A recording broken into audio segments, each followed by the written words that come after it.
नमस्कार दोस्तों, स्वागत है आपका अपने YouTube channel maker of modern teacher पर। तो कैसे हैं आप सब? झारखंड डीएलएड की परीक्षा की तैयारी कैसी चल रही है मेरे भावी शिक्षक शिक्षिकाओं? इसी श्रृंखला को आगे बढ़ाते हुए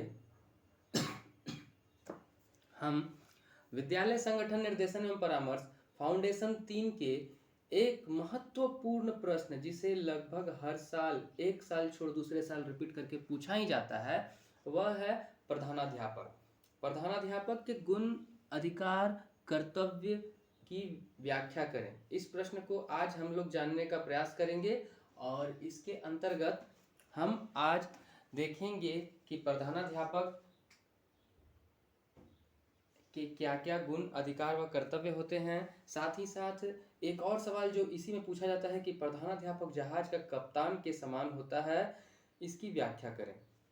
तो शुरू करते हैं सवाल को। जैसा कि मैं हर बार कहता हूं कि आप अपना पीडीएफ का जब भी प्रश्न का जवाब दिया करेंगे तो उसका प्रारूप तैयार कर लिया करेंगे। मैंने यहाँ प्रारूप तैयार कर दिया है, बता दिया है कि प्रधानाध्यापक के सवाल का जवाब देते समय आप इसको ऐसे लिखेंगे कि सबसे पहले परिचय, परिभाषा, अर्थ वगैरह बताते हुए फिर उसके आगे उसके गुण, अधिकार, कर्तव्य, फिर सभी चीज़ों की अच्छे से व्याख्या करेंगे। मैंने इस सवाल के जवाब का पीडीएफ भी डिस्क्रिप्शन बॉक्स में लिंक उपलब्ध करा दिया है, आप वहाँ से पीडीएफ को देख सकते हैं या डाउनलोड कर सकते हैं। चलिए देखिए, प्रधानाध्यापक, इसके परिचय और परिभाषा को समझ लेते हैं। प्रधानाध्यापक जहाज के कप्तान की भांति होता है। जिस तरह किसी युद्ध को सफलतापूर्वक जीतने के लिए एक कुशल सेनापति की आवश्यकता होती है, उसी प्रकार एक विद्यालय को सुव्यवस्थित संचालन करने के लिए एक योग्य एवं कर्मठ प्रधानाध्यापक की आवश्यकता होती है। प्रधानाध्यापक पर ही विद्यालय को सुसंचालन निर्भर करता है। प्रधानाध्यापक पर ही विद्यालय का सुसंचालन निर्भर करता है। समस्त संचालन उसकी कलापूर्ण एवं संतुलनात्मक योग्यता पर निर्भर करता है। विद्यालय के संचालन द्वारा वह विद्यालय की प्रत्येक क्रिया पर अपनी छाप छोड़ता है।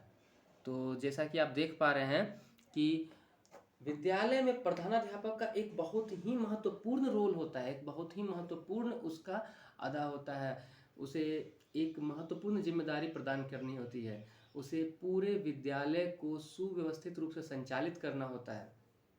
देखिए, डॉक्टर एस.एन. मुखर्जी के शब्दों में प्रधानाध्यापक विद्यालय के आंतरिक एवं बाह्य के मध्य, माने आंतरिक विभाग और बाह्य विभाग। बाह्य विभाग में हो गया विद्यालय के बगल का सामाजिक वातावरण, वहाँ के गार्जियन लोग जो हो गए उन लोगों के साथ, और विद्यालय के आंतरिक वातावरण के अंतर्गत वहाँ के शिक्षक, वहाँ के छात्र छात्राएं, वहाँ के कर्मचारी, इनके मध्य एक कड़ी के रूप में कार्य करता है। वह प्रशासन में गुंबद का आधार रूपी पत्थर है। यह किसका कथन है? तो डॉक्टर एस.एन. मुखर्जी का। ई.पी. कुरबली के अनुसार, देखिए ई.पी. कुरबली जो हैं, इन्होंने कहा है कि प्रधानाध्यापक केवल प्रशासक होने के कारण ही नेता नहीं है, उसके नेतृत्व के प्रधान अंग है।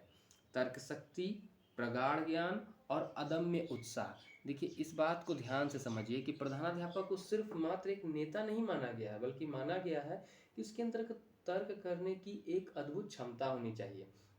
साथ ही साथ उसका ज्ञान भी प्रगाढ़ रूपी होना चाहिए, उसके अंदर अदम्य उत्साह होना चाहिए। तो इस प्रकार हमने देखा प्रधानाध्यापक की क्या परिभाषाएं दी गई हैं, प्रधानाध्यापक का परिचय किस प्रकार कराया गया। अब हम देखते हैं कि प्रधानाध्यापक के गुण एवं योग्यताएं क्या क्या दी गई हैं। तो प्रधानाध्यापक के लिए उत्तम व्यक्तित्व, चरित्र की शुद्धता एवं दृढ़ता तथा नेतृत्व की क्षमता को आवश्यक गुण माना जाता है। देखिए, प्रधानाध्यापक वही व्यक्ति एक अच्छे जिम्मेदार रूप में अपना प्रधानाध्यापक का पद का निर्वाह कर सकता है जिसका व्यक्तित्व उत्तम हो, चरित्र एकदम शुद्ध हो और उसके अंदर में दृढ़ क्षमता हो, एक नेतृत्व क्षमता करने की दृढ़ शक्ति हो कि वह लोगों को एक अच्छी नेतृत्व क्षमता प्रदान कर सके। और साथ ही साथ प्रधानाध्यापक के गुणों को हम इस प्रकार देख सकते हैं कि पहले हम उसके व्यक्तित्व संबंधी गुणों को देख लेते हैं कि उच्च कोटि का चरित्र होना चाहिए, शारीरिक स्वास्थ्य व व्यक्तित्व आकर्षक होना चाहिए। ऐसा नहीं कि दुबला पतला कद काठी। थोड़ा सा प्रधानाध्यापक अगर हैं तो उन्हें खुद अपने शारीरिक स्वास्थ्य पर भी ध्यान देना चाहिए। सकारात्मक सोच व आशावादी दृष्टिकोण, उसे बच्चों में हमेशा मोटिवेशन की भावना को देते रहना चाहिए। वो प्रधानाध्यापक को ऐसा होना चाहिए कि उसे हर एक मुसीबत में हल को निकालने की क्षमता होनी चाहिए। उसे खुद भी हमेशा धैर्यवान होना चाहिए और साथ ही सारे कर्मचारियों, सहकर्मियों और छात्र छात्राओं को भी सकारात्मक सोच दिलाना चाहिए। नेतृत्व क्षमता शक्तिशाली होनी चाहिए। लोकतंत्रात्मक व सहयोगी भावना होनी चाहिए। उसे बच्चों में ऐसी भावना को विकसित करना है ताकि वे सब आपस में मिलजुल कर एक साथ रह सकें। प्रशासन संबंधी गुण, भले बुरे की समझ व उचित अनुचित निर्णय लेने की क्षमता लेने वाले कुशल प्रशासन होने चाहिए। सभी कर्मचारियों, शिक्षकों, छात्रों और सुनियोजित व्यवस्थित करने की योग्यता, माने कि आपको कर्मचारी लोगों को, छात्र छात्राओं को, शिक्षक शिक्षिकाओं को और सारे लोगों को जो है ना, सारे मानवीय और भौतिक उपकरणों को सुव्यवस्थित नियोजित कर सकें, इसके लिए समय सारणी का निर्माण करने के लिए उनमें योग्यता होनी चाहिए। उनको प्रशासन अच्छे से चलाने आना चाहिए। सभी लोगों से समायोजन करने की शक्ति होनी चाहिए। व्यावसायिक व कार्यकारी गुण, अगर हम प्रधानाध्यापक की बात करते हैं तो प्रधानाध्यापक का पद एक ऐसा पद है जो विद्यालय के व्यवसाय को आगे बढ़ाने में सबसे अधिक कारगर होता है। तो उनके अंदर व्यावसायिक गुण भी होना चाहिए और एग्जीक्यूटिव यानी कि उनके अंदर कार्यकारी गुण भी होना चाहिए। तो इसमें क्या होगा, विषय संबंधी ज्ञान होना चाहिए। सबसे पहली बात होगा कि प्रधानाध्यापक भी तो किसी विषय के शिक्षक होंगे, तो उनमें विषय संबंधी ज्ञान अवश्य होना चाहिए। व्यवसाय का ज्ञान आवश्यक है। मनोवैज्ञानिक ज्ञान आवश्यक है। देखिए, आपको बच्चों को समय समय पर काउंसलिंग करना है, उनका मार्गदर्शन, निर्देशन, परामर्श उनको देते रहना है। व्यक्तित्व निर्देशन भी आपको करना है, व्यक्तिगत निर्देशन भी। कुशल वक्ता व श्रोता होना चाहिए। अब प्रधानाध्यापक ऐसा नहीं होना चाहिए कि वह अगर स्टेज पर खड़ा हो और बोले तो बच्चों को सुनना ही छोड़ दे, मतलब बच्चों की बातों पर ध्यान ही न दे, अपने सहकर्मियों की बातों पर ध्यान ही न दे। ऐसा प्रधानाध्यापक कतई भी विद्यालय या महाविद्यालय का भला नहीं कर सकेगा। हमें ध्यान देना चाहिए कि कुशल वक्ता व श्रोता होना चाहिए, आत्म संयम एवं आत्मविश्वास होना चाहिए, कर्तव्य परायण होना चाहिए, शिक्षण अधिगम संबंधी प्रणालियों का ज्ञान आवश्यक है। प्रधानाध्यापक के अधिकार सह कर्तव्य, यदि सच में कहा जाए तो प्रधानाध्यापक के अधिकार की अपेक्षा कर्तव्यों की संख्या अधिक है।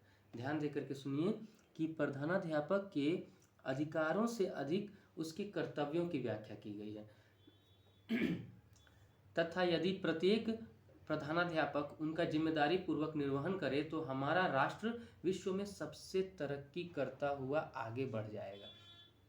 प्रशासन संबंधी कर्तव्य एवं अधिकार, इसकी हम व्याख्या कर देते हैं कि विद्यालय के लिए आवश्यक सभी वस्तुओं की उपलब्धता सुनिश्चित करना, कि विद्यालय में क्या क्या जरूरी है उन्हें समय समय पर ध्यान देते रहना है।